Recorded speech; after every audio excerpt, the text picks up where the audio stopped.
بسم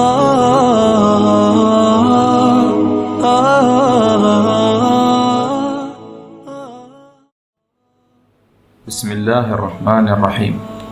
الوقت عزيز وهو في رمضان أكثر عزة، والبيت المسلم يغتنم أيام وليالي شهره، فلا تمضي ساعة بلا فائدة، ولا تذهب لحظة من غير ذكر أو تسبيح أو قراءة للقرآن.